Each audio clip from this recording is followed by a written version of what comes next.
Saudações a todos, saudações do profeta Jonas, que estamos meditando. Lemos o primeiro capítulo, vamos continuar agora a nossa reflexão, sempre ainda no primeiro capítulo. Vocês perceberam, o primeiro capítulo acontece no mar.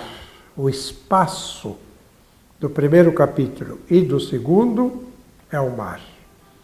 O espaço do capítulo 3º e do capítulo 4, a terra.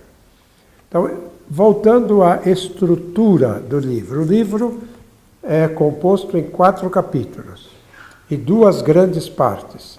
A primeira parte no mar, a segunda parte na terra. A primeira parte começa dizendo: a palavra do Senhor foi dirigida a Jonas, filho de Amate ou de Amitai. A segunda parte começa: a palavra do Senhor foi dirigida a Jonas uma segunda vez. A todo o acontecimento do capítulo 1 e depois Jonas que se dirige a Deus, que ora, que reza. A todo o acontecimento do capítulo 3 e Jonas que se dirige a Deus, ora, reza e termina o livro.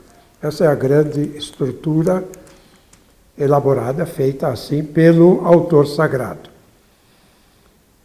No capítulo 1 e no capítulo 2 estamos no mar. No capítulo 1, como acabamos de ver, o que foi que aconteceu? A palavra do Senhor foi dirigida a Jonas, filho de Amate, ou filho de Amitai. O que diz o Senhor? Levanta-te, vai a Nínive, a grande cidade, e anuncia contra ela que a sua maldade chegou até mim. Bom, vejam esta frase. 3 verbos. Levanta-te, levantar-se. Vai, ir, vai a Nínive. Então, levanta-te, vai a Nínive e faz o quê?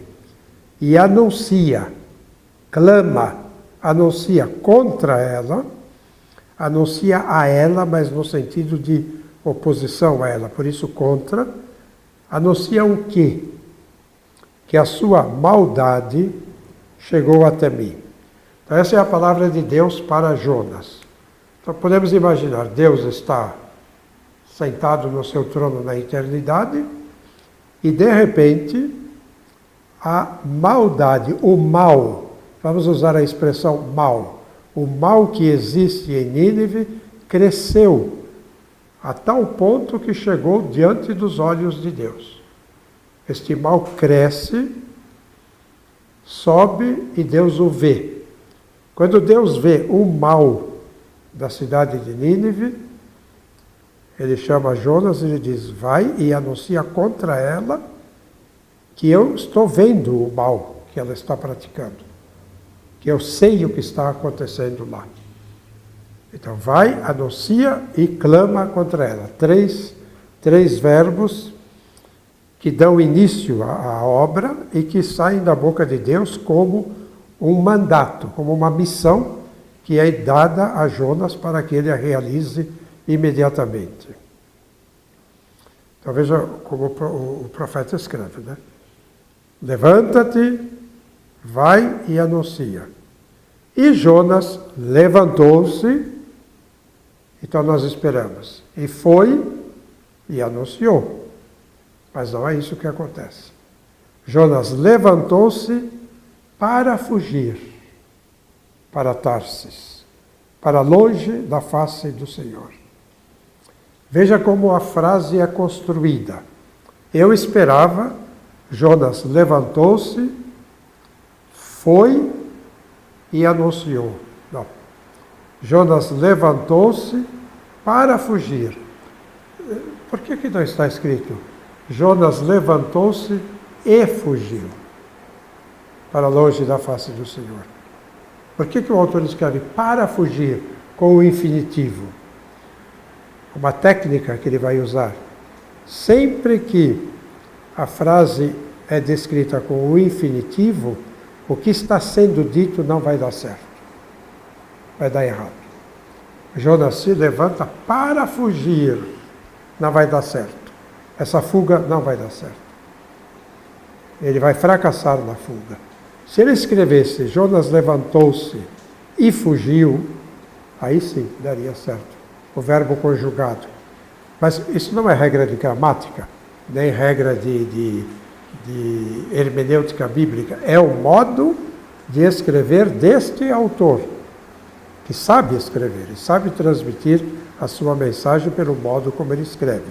Então Jonas levantou-se, não foi para fugir, para Tarsis, lá longe, lá do outro lado, para longe da face do Senhor,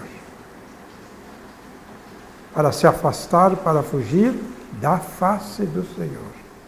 Essa frase é importantíssima no conjunto do livro. Qual é a atitude de Jonas? Fugir de Deus, fugir da face do Senhor, fugir da missão. O Senhor se dirige a ele e ele foge. Ele quer ficar longe da face de Deus. Ele não quer aceitar esta missão. Já podíamos perguntar aqui, por que, Jonas? Por que você não quer aceitar a missão? Por que você não quer ir a Nínive e anunciar o que Deus mandou? 1000 respostas, né? Os comentaristas têm... Jonas é um livro muito comentado, né? Uma biblioteca inteira sobre Jonas. Os comentaristas vão dizer, Jonas não quis ir enfrentar os ninivitas, a grande Assíria com seu poderio, o profetinha lá de Israel, que vai à grande Nínive dos assírios para dizer que vão ser... Ele vai ser destruído, ele, não Nínive. Outra interpretação. Jonas sabe que Nínive vai se converter. A palavra profética dirigida aos ninivitas vai produzir efeito. E ele sabe que a palavra profética dirigida a seu povo não produz efeito. Os pagãos ninivitas se convertem ouvindo a palavra de Deus. E os hebreus, ouvindo a palavra de Deus, não se convertem. E Jonas não quer criar problemas para o seu povo. Para não condenar o seu povo por fidelidade a Israel, forte isso, por fidelidade ao povo de Israel, ele vai desobedecer à ordem de Deus. Eu não vou. Ele tem um amor tão grande pelo seu povo que ele diz, eu não vou envergonhar o meu povo. É uma outra interpretação dada pelos rabinos também. Bem, Jonas mesmo vai dizer por que ele fugiu no capítulo 4. Aqui estamos na abertura do livro. Então permanecemos com estas interrogações.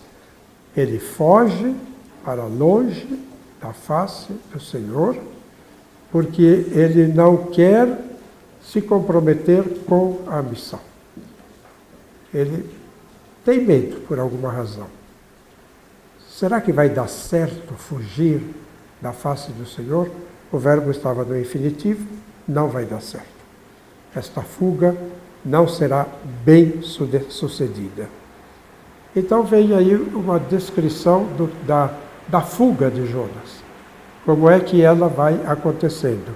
E o autor sagrado vai usar um verbo para esta fuga. Ele desceu a Jope. Ele desceu a Jope e encontrou um navio. O verbo descer. Ele desceu. Desceu a Jope. Jafa, cidade de Jafa. Ele desceu. Depois diz que ele embarcou para ir com eles para Tarsis. No texto hebraico está escrito, ele desceu para dentro do navio. Ele desceu para Jafa, desceu para dentro do navio, e depois, lá dentro do navio, se diz, Jonas havia descido para o fundo do navio. 3 vezes o verbo descer. Aqui na minha tradução, a segunda vez está embarcou. Mas não é embarcou, ele desceu. Sim, desceu para embarcar. O embarcar é para facilitar a compreensão. O texto que nos interessa é descer. Por que descer é importante? Porque fugir da face do Senhor significa descer. Descer. Descer, cada vez mais. No capítulo 2, que veremos depois, está escrito, Jonas diz, eu desci até as raízes das montanhas.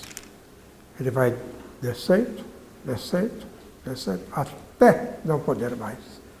Então, quem foge da face do Senhor, desce, desce, se precipita no abismo e vai até a raiz das montanhas. E lá, de lá, não pode mais sair.